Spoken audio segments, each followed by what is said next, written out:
Дәрігердің өшпеген махаббаты. Міне 20 жылдан асты, нейрохирург дәрігерімін, врач, ота жасап талай адамның өмірін Құдайдың қалауымен алып қалып жүргеніме.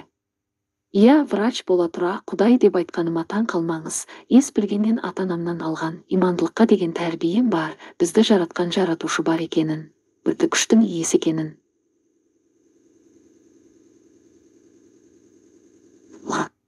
Намазға жығылып Құранды жатқа оқымасам да, бала күнімнен білетін дұғаларымды неше мәрте қайталап, менің пышағыма түскелі жатқан жанын аман алып қалшы.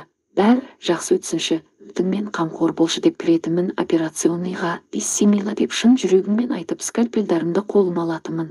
Адамның өмірін алып қалу деген өте ауыр жауапкершіліктің мойныңа артып, жұмысымды бастайтымын.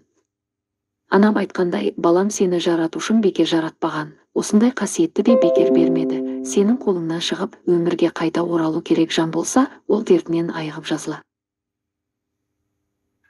Сол үшін таза жүр, дұғаңды ұмытпа, соңынан ризашылығыңды да айтуды ұмытпа жаратқанға дейтін әрдайым, жиі ескертіп қайталай беретін анашым өзі де әрдайым дұғасынан қалдырған емес мені, және науқастарымды. Бүгінгі аяқ астынан бізде жиі болатын жедел ота жасау, жол апатынан басына зақым алған науқасқа кіріп келдім.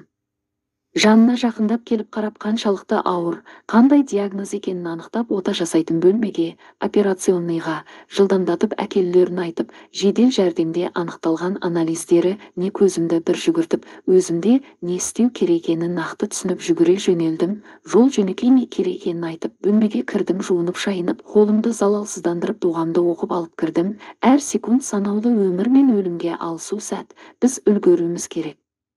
Ота басталып кетті, жанымды шүберекке түйіп, әр жүйке, нерв тамырларын қанша зақым тисе де сақтап қалуға тырысып, пора-парам шығып, өз жұмысымды атқарып, 6 сағатқа созылып, әрең дегенде аяқтадық. Жанымдағы әр врач, анестезиолог, кардиолог, басқа да мықты көмекшілер, асқан шеберлер, медбикелер де өте оқыпты, тәжірибелі мамандар. Ота сәтті өтті. Баршаңызға рахмет деп соңғы құрал сайманымды тастаймын. Бәрі уф деп жеңілдеп, жаратқанға үлкен алғысымды айтып, дірілдеп кететін әдетім бар. Ол соңғы шығатын мендегі батылдық беріп тұрған күш-ау деймін. Кәдімгідей қолдарым дірілдегенде, денем қоса селкілдеп барып, ақырын, баяу-баяу денемнен толық шығып барып басылады. Шылқылдап су болып терлеп кетемін.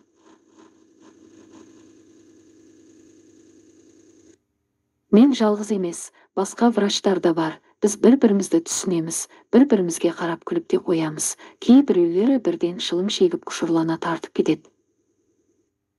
Үйреншікті нәрсе болып кеткенмен, адам өмірін аман алып қалу, сол жауапкершіліктен құтылған сәт бұл. Енді әрмен қарай ол науқастың ағзасы жұмыс жасау керек. Осы жасап болған отадан кейінде де сондай әсер. 3-4 сағат, кейде одан да көп бақылауда жатқан науқас есін жиып көзін ашқанша, тағы да иненің ұшында тұрады менің жаным. Қайта-қайта барып, сол еш жию аралығы таусылмайтын әр секунды ғасырға созылғандай болады. Жиі алмай айлап жатып қалатындар да жоқ емес. Ол отаның қаншалықты ауыр, әрі қаншалықты күрделі, ағзасының алып шығар қаншалықты мүмкіндігі барына байланысты. Қан зақымданғаны, организм күрескен нефті. Науқас есін жиды, деді медбике. Жүгіре басып кірсем, кірпіктері жыбырлап, саусақтары қимылдап жатыр екен. Жағдайын анықтап қасында бірер минут жүрмін. Ашты ау көзін. Ашылған көзге нақты қарап, бұл жанар таныс көрінді. Сол кезде науқасқа дұрыстап көңіл бөліп қарадым. Бұл кім?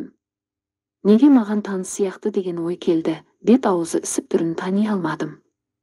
Тағы біраз болдым да кезегім, смена аяқталған соң үйіме кеттім. 2 күннен кейін келдім жұмысыма, таң ертеңгі тексеру, обход. Өткен жолғы ота жасаған келіншекке кірдім, тексеріп қарап жанында біраз айналшықтап жүріп, бетіне қарап жүрегім зір кете қалды.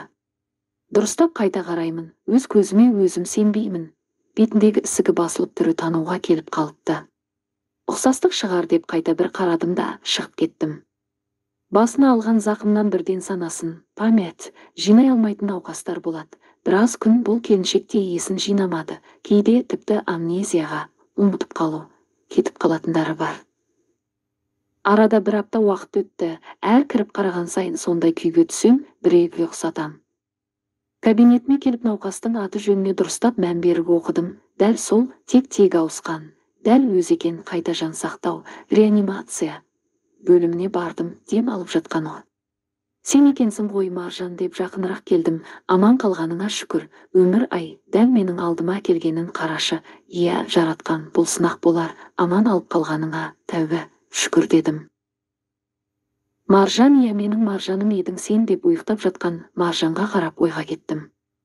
Маржан менің Маржаным, бір кездегі менің бірақ, қайран сол шақ деп ішімнен ойлана айтып, сол бір жастық ұмытылмаған шақты қайта есіме алдым. Біз бір сыныпта оқыдық. Маржан білімге онша жақындығы жоқ, ерке мінезді бұзық қыз, ешкімге бой бермейтін еді.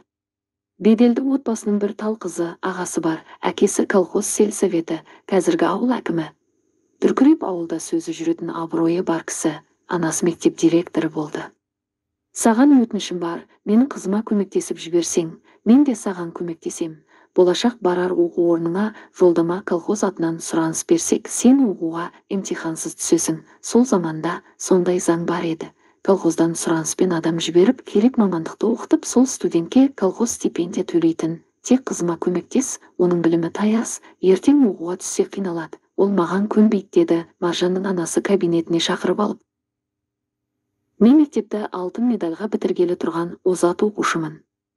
10-шы сыныптың ақпан айы, енді 3 айдан соң мектеппен қоштасамыз. Мақұл дедім. Ол қызды қалай оқытамын?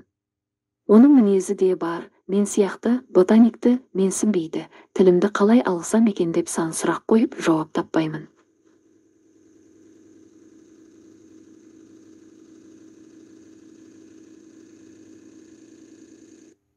Ертесі мені жетекшіміз арт жақтан ауыстырып, бірінші парта Маржанның қасына отырғызды.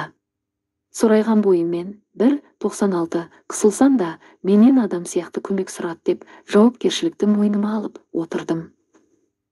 Аздап болса да үздік оқығанымның пайдасы ау деймін. Маржан еш қарсылықсыз отыр. Әлде анасы ескерткен бе білмедім. Сабақта өзін еркін ұстап өтіп жатқан жаңа тақырып ба? Үй тапсырмасы ма? Шаруасы жоқ. Біресе анкета, естелік қолхат, біресе шимайлап бірдеңе жазып отырғаны.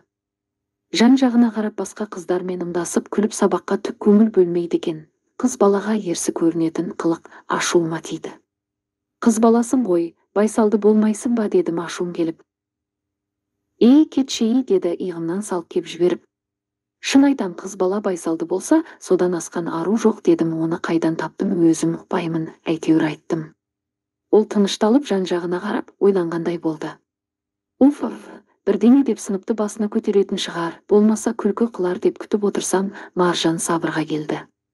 Сен сабақты онша түсінбейсің ау, дедім тағы батылданып сыбырлап. Дым түсінбеймін деді ақырын. Мен ойланған кейіп танытып. Қаласаң мен көмектесем. Негізі уақытым жоқ, сонда да бірдеңесін ойластырармын дедім.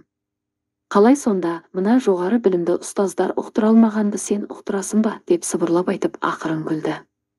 Көрейік, жай көрейік, менен қандай ұстаз шығады екен дедім мен де сыбырлап. Ол ойланып маған бір қарап алды. Сен мықты оқисың, кереметсің, жарайсың, ботаник деді де, ренжіме деп күлді. Қайда оқимыз деді сұраулы көзбен.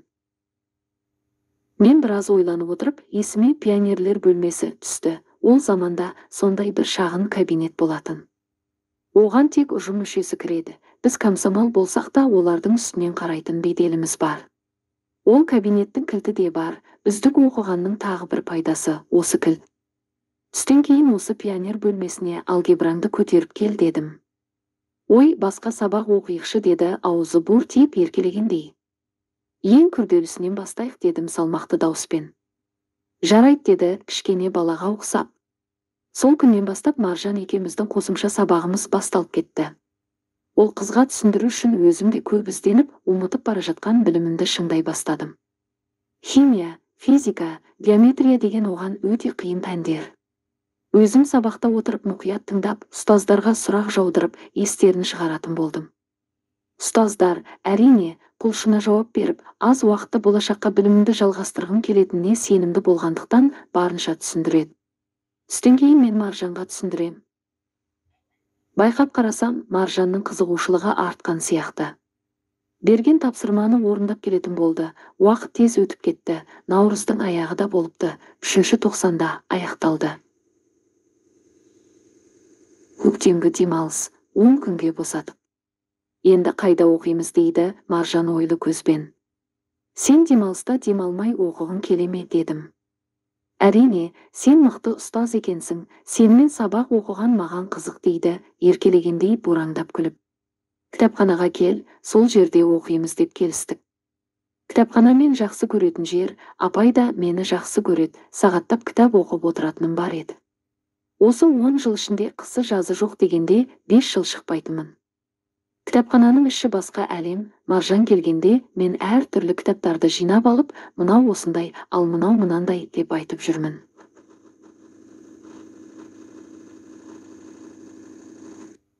Тіле, сен не бұның бәрін оқығансың ба деп Маржан таң қалады. Ол кітапханада кітап қалдырды ма? Деп сұра деді кітапханашы апай күліп. Сен бар ғой, ботаник емес, генийсің деп тырқылдайды. Кітапханада уақыт қызықты өтті, 4 сағат қалай өткенін білмейді қалып жүрдік. Әдебиетке көштік, әр тақырыпты толықтап өз оқығандарымды қосып айтып, Маржанға жеткізуге, оған түсінікті болуына жан салып жүрмін. Ол көзін алмай қарайтын болды. 10 күнде өтті, сабақ басталды, сыныптастар бізге бір түрлі қарай. Екеуміз ажырамай қоңырау соғылса да, тұрмай ананы мынаны талқылап, сөз таластырып, кітап ақтарып отыратын болдық. Күннен күнге жанарымыз кездессе ұялатынды шығардық. Қолымыз абайсызда тиіп кетсе, тоқ ұрғандай күй кешіп бетіміз қызаратын болды. Маржанның әр күлгені, бет әлпеті, келте кескен шашы, жүрісі, дауысы ыстық болып барады. Сабақ аяқталып, мемлекеттік емтихан басталды. 5 деген баға алып екеуміз де мәз болдық.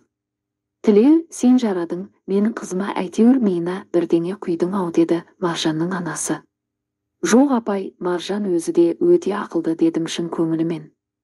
Иә, ол деп үндемей қалады. Сен медицинаға бару арманым депсің, соны таңдап отырсың ба деді, сондай бір жылы көзбен қарап директор. Иә, апай, медицинаға барсам тапсырып көрем, түспесем басқасына барамын дедім. Уәде, ол уәде, тіле көмектесем, сөйлесем, сосын жауабын айтам деп иығымнан ұстады. Алдымен спорт залда аттестаттарымызды беру кеші болды. Алтын медаль алып, ауылдастар, ұстаздар, сыныптастармен бірге ата-аналар мақтап, жан-жақтан құттықтап, елдің назарында болдым. Құрдас балалар көтеріп аспанға лақтырып, қуанышты бөлісті. Маржан жақындап келіп құттықтаймын деп қолын берді. Мен де ұстай салып, бір түрлі күй кештім, ол көзін алып қашты. Міне, қоштасу кеші ерекше сұлуланып әдемі көйлек киген Маржан. Бір-бірімізге қарап қимастық пайда болғанын сездім. Қолымызға аттестаттарымызды алып шұқалы тұрмыз. Ойнап күліп, билеп жүрміз. Маржаннан көзімді алмаймын. Бір сәті түсіп жеке қалдық. Ол вальс биі еді. Белінен ақырын ұстап, ол білегін иығыма салып баяу ырғалып жүрміз. Сен жақсы билейді екенсің, бұрын байқамаппын деді құлағыма Маржан. Солай ма дедім жымиып. Сұрайған бойымен 1.96 келісіп тұрғаным шамалы. Қайда барасың оқуға? Семейге, Алматыға неге бармайсың? Үйдегілер солай шешті, апайым Семейде тұрады. Мен Алматыға барам. Не таңдадың? Білмеймін деді иығын көтеріп. Музыка тоқтады. Бері жүрші деп қолынан тартып таса жерге ертіп апарды. Жүрегім алып ұшып, аң-таң болып тұрмын. Маржан баспалдаққа көтеріліп тұра бетіме қарап жымиды. Мойныма асылып тұрып, сенің сүйген қызың бар ма дегенде, сүйген. Деппін. Иә, сен кімді жақсы көресің? Тіл жоқ. Мені ұнатасың ба? Тер бұрқ ете қалды. Маңдайынан сүйдім. Аузыма сөз түспеді. Маржан қолын түсіріп қайтадан ортаға оралып билеп кеттік. Ең бақытты сәт, шыр айналады, сықылықтап күледі, ешкім бізге кедергі жасамайды. Таң атырамыз деп бәріміз ауыл сыртына өзенге бардық. Қағаздан қайық жасап, армандарымызды жазып, өзен суына ағыстық. Менің арманым Маржаннан айырылмасам екем деген болған. Маржан не жазды білмеймін, ол да бақыттан бал-бұл жайнап жүр, үйді үйімізге тарастық. Bir-birimizге сәттілік тілеп қимай қоштасып жүрміз. Біраз қыздар жылап та жүр. Ертеңіне ауылда құжаттарымызды жинап жүріп қалдық.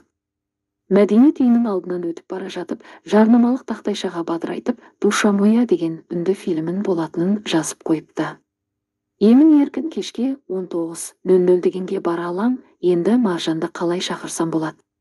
Деп ары ойлап, бері ойлап түк таппадым. Мектепке келдім, неге келгенімді өзім де білмеймін. Қимастық бар ма? Сағыныш пайда болғандай аралап өз сыныбым оқыған кабинетке келдім. Маржан екеуміз қатар отырған партаға отырып, қиялға беріліп, Маржанның әр түрлі қылықтары есіме түсіп күліп отырдым. Көзімді сыртынан жапқан қолдан шошып кетіп, ұшып тұрдым. Қарасам, Маржан.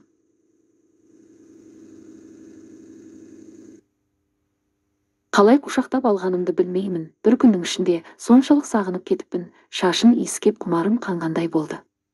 Маржанда белімнен қапсыра құшақтап, басын кеудеме қойып, кең тыныс алып тұрғанын сездім.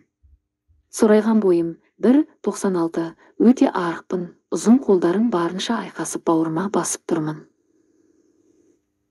Қорқып кеттім бе деді ақырын ғана, басын кеудемнен алмастан. Мен оны босатып, партаға отырдым. Серейіп төбесінен қарап тұрғанша, жүзін көрейін деп отырсам, Маржанмен бірдеймін. Екі бұтымның ортасына Маржанды тұрғызып, көздеріне қарап, белінен құшақтап отырмын.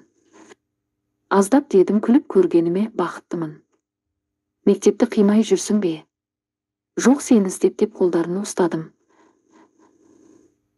Мені үй жағымнан іздемей, мектептен іздедің бе деп сықылықтап күлді. Белінен қайта құшақтадым.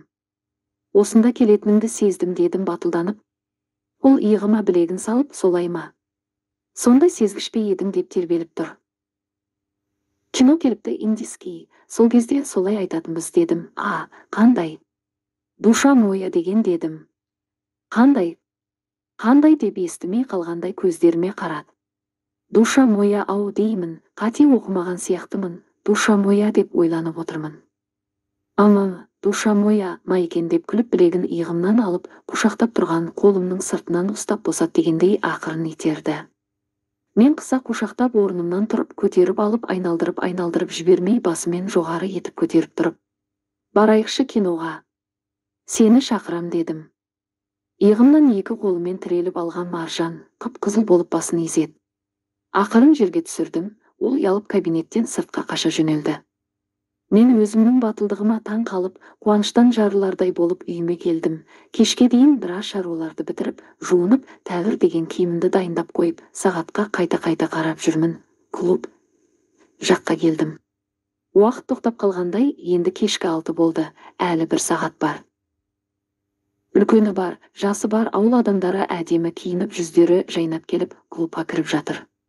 Ерлі зайыптылар тіпті бүгін қосылғандай қолтықтасып алған, шырт түкіріп бойдақ жігіттер есіктің алдын торуда. Кеше бізбен мектеп бітірген қыздар да жүр, сықылықтап күліп, әдемі киініп, көз қырларымен қарап бір-бірін түртіп қояды. Сыныптас 1-2 досым келіп, жүр ішке кірейік деді. Жүре беріңдер, Маржанды күтіп тұрмын деп мақтанышпен айтып аулада қалып қойдым. Маржан әкесі анасымен келе жатыр екен, салым суға кетіп қайта қарап арттарынан ердім. Билетімді не берерімді, не бермесімді білмей қипақтап жақындадым. Тілеу, сен ертең жол жүресің бе деп директор Маржанның анасы бетіме қарағанда, сілекейіме қақалып қалдым. Масқара, жөтеліп тұрып басымды изеп, тұншығып барам, біреу арқамнан қақса ғой, кеудемді ұрып, қып-қызыл болып кеттім ау деймін. Маржанның әкесі ала көзімен бір қарап алға қарай жүрді. Жұдырықтап өз-өзімді дүңкілдетіп қалып қойдым.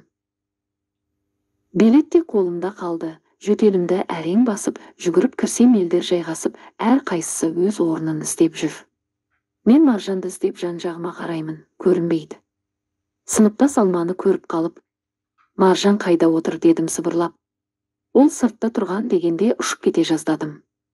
Жүгіре басып есікке жетсем, ар жақта 3-4 қызбен тұр екен. Қалай байқамай өтіп кеткем деп өзіме ашулансам да, Маржанның ата-анасынан бөлек қалғанына қуандым. Маржан, міне, билет деп қасына жетіп бардым. Ол билеттің біреусін алып, сен кіріп орныңа отыра бер деп бетіме қарап тұрды да.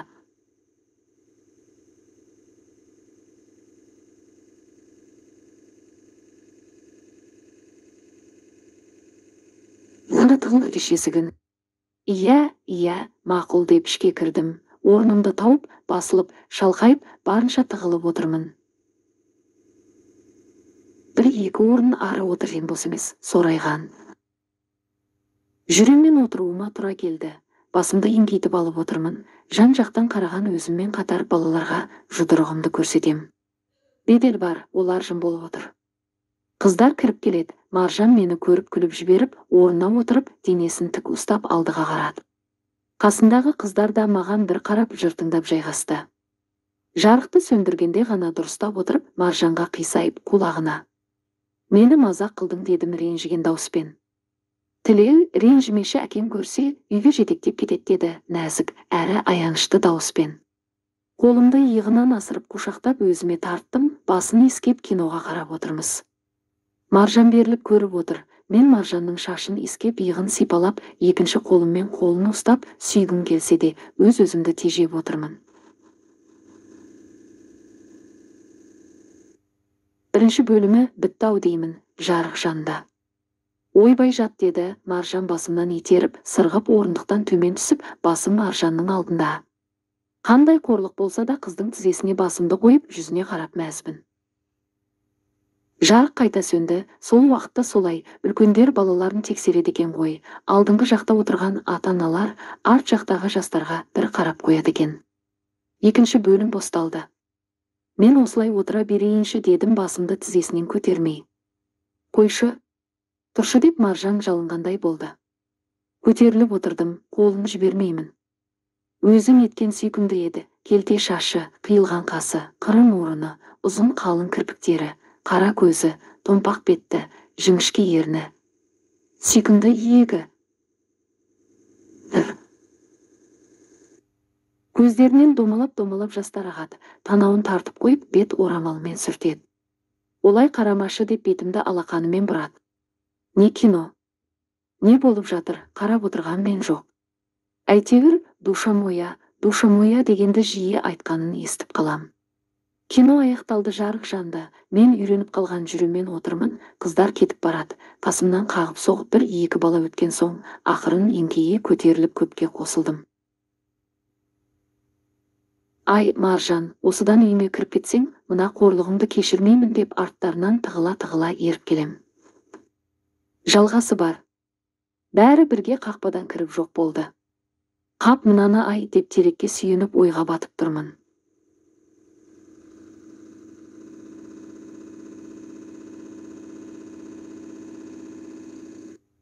Сәлден соң Малқора жақтан шағын қақпа ашылып Маржаным шықты.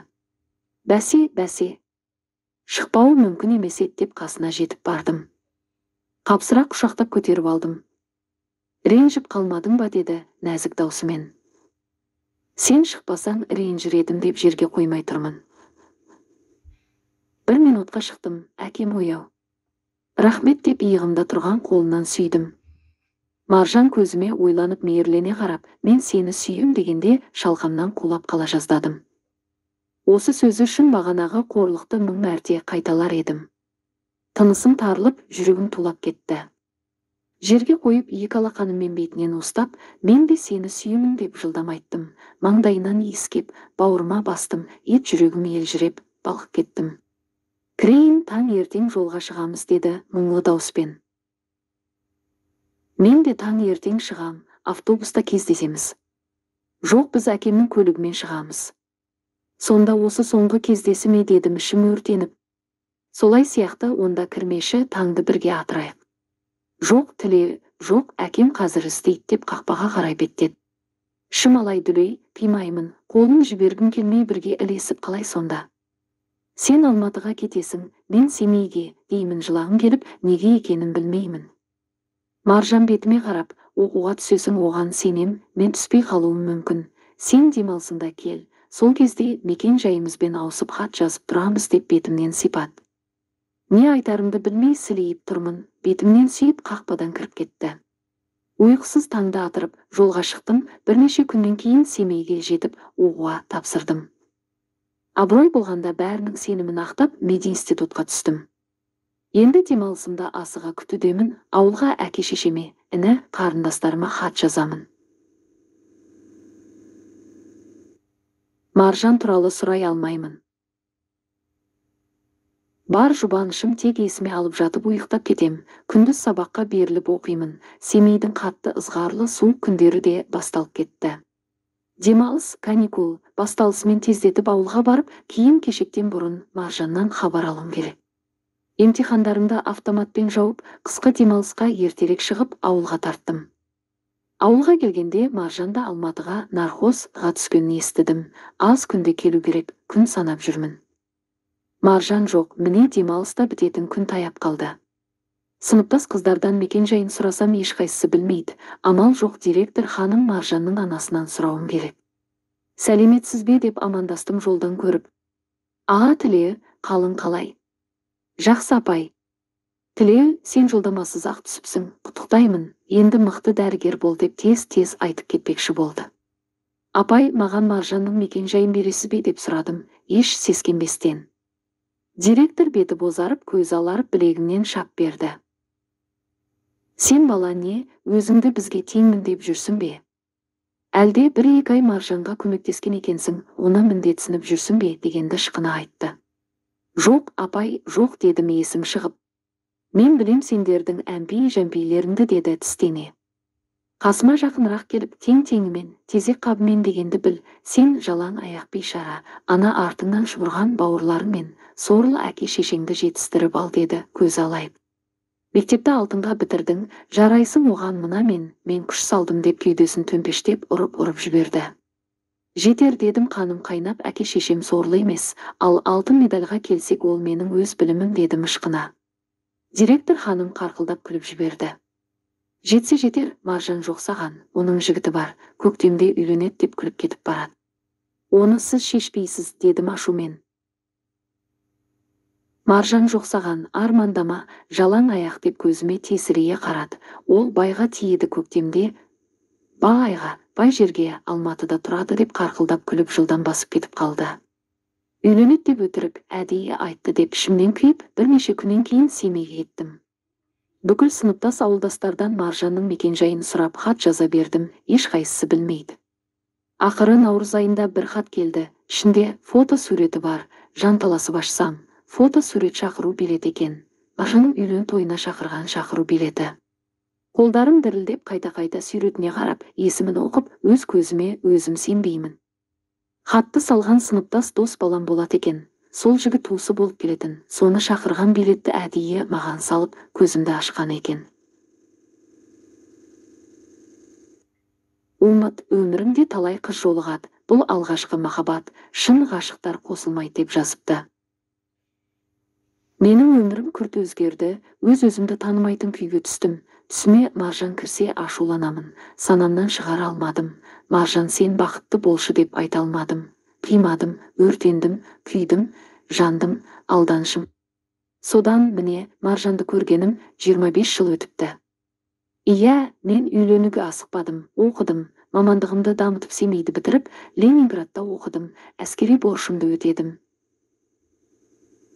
Біраз жыл, бір кездесуден соң мазаларын алмай, өзімде жолатпадым. Уақыт өте ондай әдетті тіптен тоқтаттым, жүрегіме әмір жүрмейді. Қатқан мықты нейрохирург болдым, Аллаға шүкір, талай адамның өмірін ажалдан арашалап қалып жүрмін. Соның бірі Маржан болады деп ойламаппын, ондайды күтпедім. Маржан күнен күнге жақсарып келеді, бірақ есін толық жинай алмайды, көп нәрсені ұмытып қалып, еске сақтау миы қосылмай 6-7 ай өтті. Сол жол апатында күйеуі мен ұлы қайтыс болып, қызы бел омыртқасына зақым келіп жүре алмай қалады. Мықты деген дәрігерлерді шақырдым, бірнеше отада жасадық, енді тек уақыт емші. Маржанның анасы келді, бірден мені танымады. Мән жайды түсіндіріп айтып, қал жағдайын қандай екенінде барынша миға қонымды етіп түсіндірдім. Маржанды көріп қайта келді кабинетіме. Сіз қатты уайымдамаңыз, қайта науқас оңалып келеді, біз күткеннен де тез, кешегі күн мен бүгінді ажырататын болды. Ол дегеніміз өте жақсы көрсеткіш дедім. Мені танымайды деп жылады. Уақыт керек, өте күрделі ота жасалды, әлі тағы бірнеше ота жасауымыз керек деп қағаздарын шығарып, түсірілімдерін іліп қаншалықты зиян тигенін айтып түсіндірдім. Немере қызым да енді арбаға таңылып отыра ма деп жыламсырап қарап отыр. Жасау керектің бәрін жасадық немереңізге, енді ағзасы күресу керек деп қыздың түсірілімдерін шығарып, оны да түсіндірдім. Түсінсе де түсінбесе де басын изеп біраз отырып шығып кетті. 7 ай өткен соң келді, бұл кісі қайда болды екен деген ой келді. Маржан емханада тұра 2 ай жатып шығып, 1 ай демалып, қайта екінші ота жасап, 20 күн жатып, 1 ай арнайы сауықтыру орталығында жатып, міне 3-ші отаға дайындалып жатыр. Осы аралықта бір ағасы қайын жағынан туыстары болды. Ал өз анасы әкесі болмаған еді, анасы енді келді. Ертең Маржанға ота жасалатын күн, мықты командамды жинап, бір құдайға сыйынып бастадық, 2,5 сағат жасалды. Шылғыған су болып шықтық. Басқа науқасқа жасап тұрғанда тек жұмысымды ойлап тұратынмын. Маржанға келгенде қолым жүрмей қалған адамдай, жанымды салып тұрып, ындымырғым келді. Тез ішке кіріп қарап жүрмін.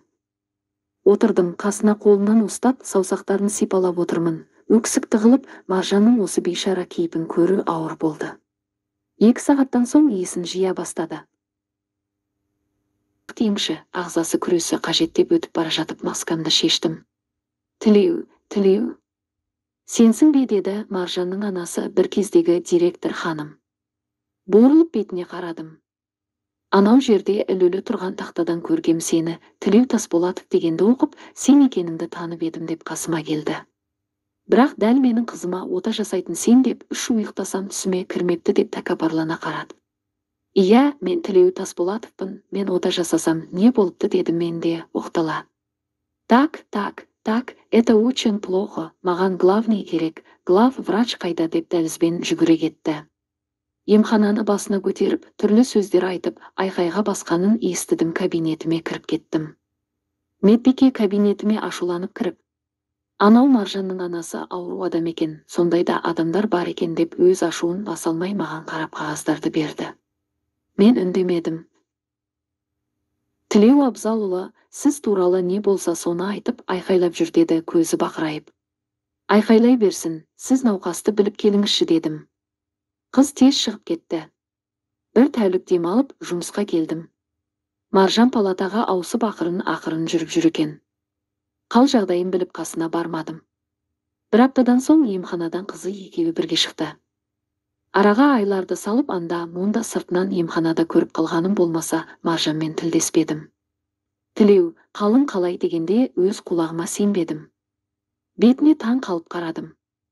Ол жымиып қарап тұр. Осымен армандап кетпедім бе? Деп кете беріп едім. Мені сен танымаған да боларсың деді. Бұрылып бетіне қарап тұрмын.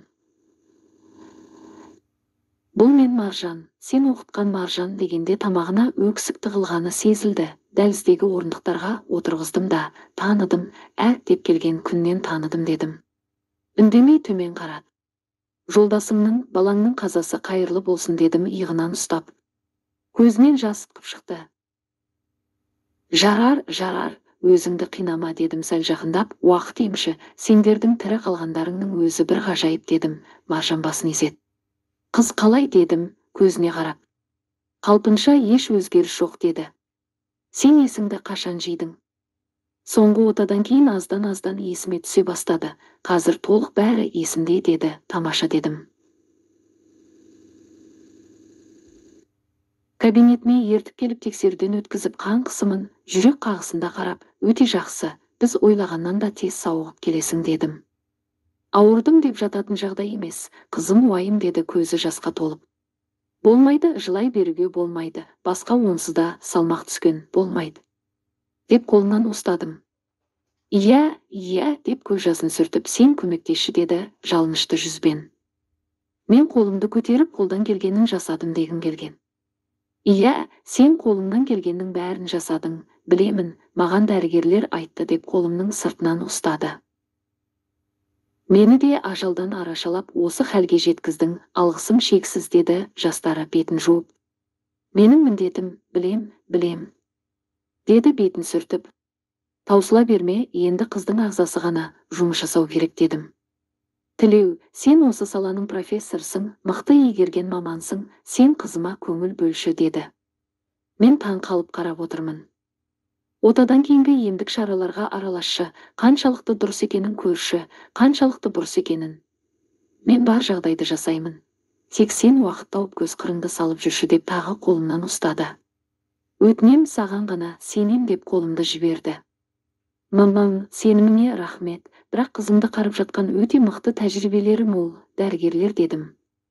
Иә, олар да жақсы мамандар, сөзім жоқ, бірақ сен көмектесші, біраз уақыт, сәл ғана деп жалынышты көзбен қарады. Жарайды, Маржан, мен уақыт тауып көрем деп орнымнан тұрдым. Толып жатқан басқа да жұмыстар бар, көкірегімде сайрап тұр. Сол күннен бастап мен уақытымды бөліп, бірде таң ертең болса, бірде түсте, кей күндері кешке үйлеріне барып 1 сағаттан артық көңіл бөліп, қосымша жаттығуларын бақылап, өзімде араласып, мүмкін мынаны қоссақ, болмаса мынаны алсақ деген ойлар келіп 2 ай өтті. Марал қыз өте ерке, қырсық бір кездегі Маржанды елестет. Бірақ айтқанынан қайтпайтын мінезі бар екен. Қарап жүрген дәрігерлер азарда безер. Аяғы тек өзіме қалды. Барлық дәрігерлер Маралдың қырсықтығына шыдамады. Маржан осыдан қорыққан екен. Маржан екеуміз екі жақтап алдап сулап әйтеуір көндіреміз. Арада жыл жарым уақыт өтті. Төсегінде жатып Марал қыз аяғын жинап созатын болды. Маржанның қуанышында шек жоқ. Маралда да үміт пайда болды. Мен де уақыт өте Маржан мен Маралды көрмесем үйде отыра алмайтын халге жеттім. Демалыс күндері тіпті уақытымызды күні бойы бірге өткізетін болдық. Маржанның күйеуі мықты кәсіпкер болған екен. Жиған тергені Маржан мен Маралға жетіп артылады. Еш қиындық көрмей, керек деген жерге қызын апарып, жан-жақтағы шетел профессорларына көрсетіп аянбады. Арада 3 жыл қалай өткенін сезбей де қалдым. Марал ақырындап жүретін болды. Өзі тұрып, өзі отыратын болғанда мен, ал Маржан, енді мен бос шығармын дедім, қимай тұрсам да. Маржан өз-өзіне келіп әрленіп алған, бұрынғыдай жас болмаса да, өзіне тән сұлулығы да бар. Қабағының арасына түскен сызықтың тереңдегені жанының қиналғанын білдірердей, ол да жарасып тұр. Саған алғысым шексіз, немен өтерімді де білмеймін деді бетіме қарап. О не дегенің? Қайта сендерге жасаған емдердің арқасында тағы бір тәжірибе алдым дедім шын көңілімен.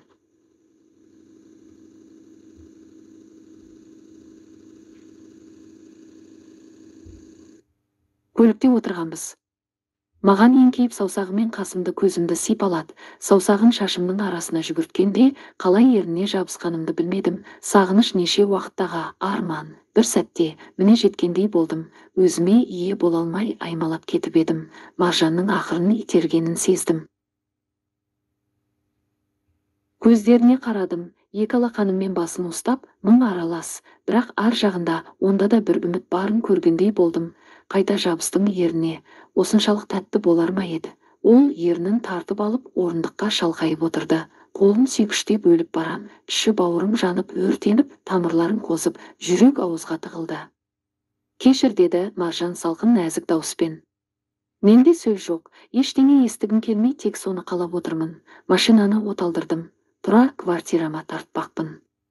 Тоқта, тілеу деген сөзді жалынышпен айтып кілт бұрап отырған қолымның сыртынан басты. Бәрі дұрыс, қазір дедім қызбалыққа салынып, қолының сыртынан сүйіп алып, машинамен жүруге ыңғайланып едім. Өтінем деп көздеріме қарады. Көлікті өшіріп бетіне қарап, неден қорқасың деппін, ол басын салбыратып отырып. Өзімнен қорқамын деді. Сен ересек әйел емессің бе деп өзімше оған күш-жігер бермекшімін. Ересекпін, сол үшін өзімді тоқтатып отырмын деді салмақты дауыспен. Маржан, мен сен үшін қандай адамын, сенің арыңды таптап қор қылып тастап кететін жанға ұқсаймын ба дедім аздап ашуланып, рульді ұрып жіберіп. Осы жылдарда қайта оралған сезіммен алысып қанша уақыт өткіздім. 4 жыл бойы сен көрмейсің бе менің жан күйзелісімді? Дедім күйіне. Маржан бетіме қарап сілейіп қалды. Көлікті оталдырып жүріп кеттім. Өз аулама келіп тұраққа қойып, көліктен шығып Маржанды да шығардым. Өзім жылдам қозғалам. Квартираға көтерілдік, міне мынау менің үйім, төрлет. Дедім. Қолымды жуып газға шәугімді қойып, тоңазытқышта не бар соларды шығарып жүрмін. Маржан жан-жағына қарап сөз жоқ тұр. Отыр деп ыңғайлы жер көрсеттім, батылданып кеткен қаным ойнап тұр. Ортаға шағын столды жылжытып үстіне жемістерді қойып тәттілерді әкелдім. Не істеп жүргенімді өзім білмеймін. Аздап қобалжығандай болдым барды ашып. Не қалайсың дедім ішімдіктерді көрсетіп, өзім де бірдеңе уырттағым келіп, Маржан иығын көтеріп білмеймін деген нышан көрсетті. Сапырып-сапырып біресе шампан шығардым, ой газы бар деп коньяк шығардым, тым күшті деп виноны алдым, әрең дегенде аштым, 2 бокалға құйып әкелдім. Қолына ұстатып, денсаулық үшін деппін, Маржан ақырын бокалын тигізді де, виноның жартысын ішті, ол да қобалжып тұр. Мен түгел сіміріп алып артынан не жерімді білмей жүзімнен үзіп салдым. Маржанға да жүзім ұсындым, ол жымиып аузына салды. Армандаған аңсаған керемет түн өтті, бір-біріміздің ыстық құшағымызға еніп, таң атырдық, махаббаттың ыстық буына күйіп жандық. Маржанның мені қаншалықты қалап тұрғанын сезіне білдім, аянып қалмадым. Таң бозарып атқанда жаным тәтті ұйқыда жатыр. Маған жұмысқа бару керек, күрделі отан бар, бақтан басым айналып жүріп, жуынып алып, бір стакан кофені іштім де, қағазға, жаным, сүйіктім, мен сақ бірде болам, болмаса хабарласам, жұмқа керек деп тастап шығып кеттім. Менен бақытты адам жоқ, төбем көкке жетіп қайта келгенде, Маржан үйде болады деген оймен шаруаларымды жасап жүре бердім. Ода ойдағыдай өтіп, науқас тез есін жиып, уф деп бір демалып алып үйге ұшпақпын. Қайдан? Тағы да аяқ астынан жасалатын жол апатынан науқас түсті. Қоңырау шалуға уақыт жоқ. Тағы да адам өмірімен алысып, ота залында 4 сағат болдым. Кешкі 7-де шығып, ол науқастың еш жиын тосып, әлек болдым. Арасында бірнеше рет қоңырау шалдым, көтермеді. Науқасты тастап кете алмайым. Сонымен түнгі 1-де босап үйге келдім. Ақырында бесікті аштым. Тамақтың иісі тұр. Ішім жібіп, қазір бір құшақтап сүйсем деп жарықты қостым. Ұйықтап қалған болар деп беті қолымды жудым. Тып-тыныш, ақырын барып жатым, бөлменің есігін аштым. Ешкім жоқ. Жүрегім зу ете қалды. Келесі бөлмеге жүгірдім. Жоқ, зал, тіпті ваннаны, қылтиманы қарап кеттім. Кетіп қалыпты ғой, әрине, кетеді, Марал бар ғой, онсыз да кеше осында қонды деп өзімді жұбатып ас бөлмеге келдім. Дәмділеп тіл үйрер асын жеп төсегіме жата қалдым. Маржанымның иісі сіңіп қалған жастықты иіскеп, қалай ұйықтап қалғанымды білмедім. 2 бірдей жасалған күрделі отадан ба, әлде жүйкемнің тынышталғанынан ба, тал түсте бірақ ояныппын. Сергек керемет демалғанымды сездім, телефоныма жабыстым. Маржанға қоңырау шалып, шалқамнан жатырмын. Көтермейді. Түсінбедім деп қайта соқтым, алмады. Жуынып асымды жеп, екі көзім телефонда. Осы 4 жыл аралығында қоңырау көтермеген кезі болмады. Тағы шалдым. Маралға шалдым, оныкі сөндірілі. Ұшып тұрып киініп көлігіме жүгірдім. Не болып қалды, неге көтермейді? Бірнеше рет тоқтамай шала бердім. Бір кезде тіпті сөндірілі деді. Үйлеріне жеттім, жүгіре басып босағасына келдім. Қоңырауды бастым, тосып тұрмын. Дыбыс жоқ, ішім алай-дүлей, қоңырауды неше мәрте басып, қақпаны жудырықтап, ұрып жібердім. Ешкім жоқ. Тағы да Маржан жоқ, жоқ. Қақпаның түбінде отырмын. Қайда кетті? Неге айтпады?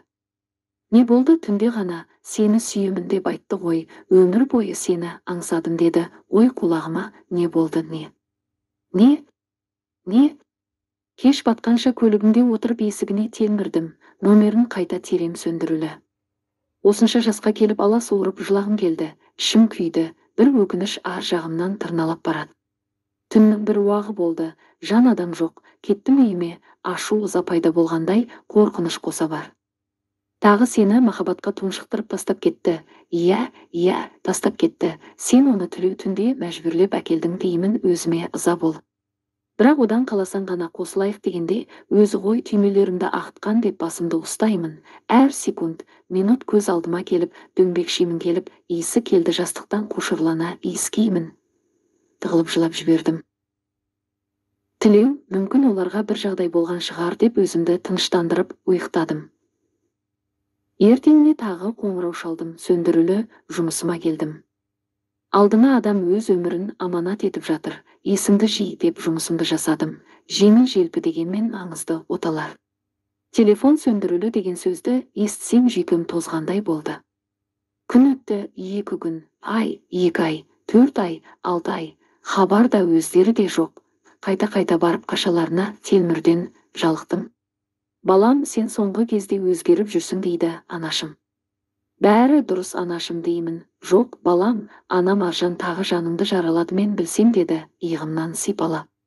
Анашым оу, бәрін сезіп жүр екенсіз ау деп ішімнен 80-ге таяп қалған анамның алақанын сүйіп бетіне қарадым. Басымнан сипап кеудесіне басты. Сен ауылға іздеп барып көрсеңші, мүмкін ол қыз қорқып жүрген болар деді ақырын ғана. Кеудемде үміт жарқ ете қалды. Анама қарап едім, маңдайымнан сүйіп, солай жаса деді, көп ойланбадым. Ертеңіне жұмысқа барып, талай жылдан бері алмаған демалыс күндерімді сұрадым. 100 күн бірақ шығарып берді. Бір апта уақытта жазылып қойған кесте бойынша үй порталмен келетін науқастарды реттеп күтуге болатынын шегеріп, болмайтындарын осы апта ішінде отаға шақырттым. Бәрі құдайымның қолдауымен сәтті өтіп, Маржанның кеткеніне 7-ші айға асқанда мен демалыс алып, жиналып ауылға қарай жол тарттым. Ауылыма келмегелі 29 жыл болыпты. Маржаннан айырылып қалған соң аяғымды баспағам. Тек сыныптастарымды қалада кездіріп, хат жазысып, кейбіреулермен араласып та тұрам. Ауылда жасалған тойлардың біріне де келмесем де, сол 2 жасты әдейілеп қалаға шақырып, кішігірім кездесу ұйымдастырып, сыйлықтарын беретінмін. Кім келсе де есігім ашық болды. Алдымен пәтер жалдап тұрып, кейіннен ауылдағы үйді сатып, әкем көз жұмған соң анамды қолыма алған. Оқуым мен жұмысты қатар істеп, іні қарындастарыма көмектесіп жүріп, аяқтан тұрып кеттік. Іні қарындастарым да білімге құштар болғандықтан тез көтерілді. Әрқайсысы өздері сүйген мамандықты игеріп, отбасын құрып кеткен. Мен ғана отбасын құруды ойлағым келмеген. Анам бейшара Маржан туралы жағдайдың шетін білген соң, аса қатты мазамдалмайтын, сырласым болып, анда-санда әңгімелесетінбіз. Маржанға ота жасап, уайымнан күйзеліске түскенде анама ашылып айтқан едім. Осы жылдары көмектесіп жүргенімді де білді, менің жан күйімді сезді, өзі уайымдап тұрса да араласуыма қарсы болмады. Сол ақылымен ауылдан тауып сөйлесуіме кеңес берді. Ауылға жеттім, алдымен туыстарға тоқтадым. Қонақ болып, кешке достарым шақырып, сол жаққа бардым. Есіл дертім Маржаннан бір хабар біл.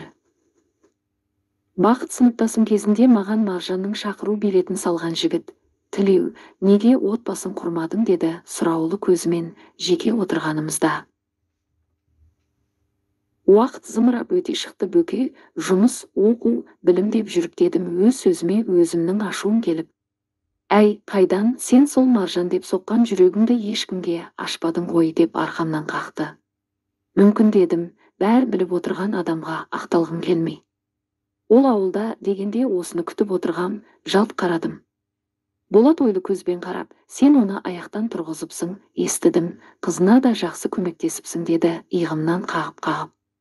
Басым салбырап біраз отырдым. Шынымды айтсам Маржанды іздеп келдім деп едім. Болат ойлы көзбен келіп қарап отырды да.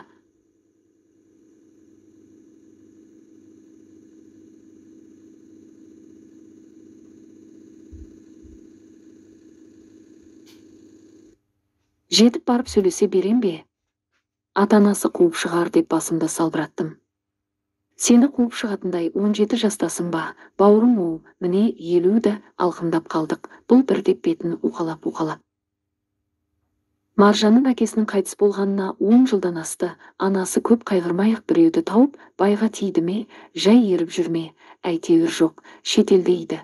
Бауыры болса, өзі үй болып кеткен қала деді. Амам, Маржан жалғыз де, Марал қасында ма дедім қызым білгім келіп. Марал осы аз күнде келер, басында бірге болды, сосын жұмысқа шығып кеткен. Аптаның аяғында келіп кетіп жүр деді, Болат ол жақын туысы болғандықтан бәрін біліп отыр. Ертең жолығам, ол үн-түнсіз жоқ болып кетті. Міне 7 ай, өзім де анығын біліп, нүктесін қоймасам болмады дедім.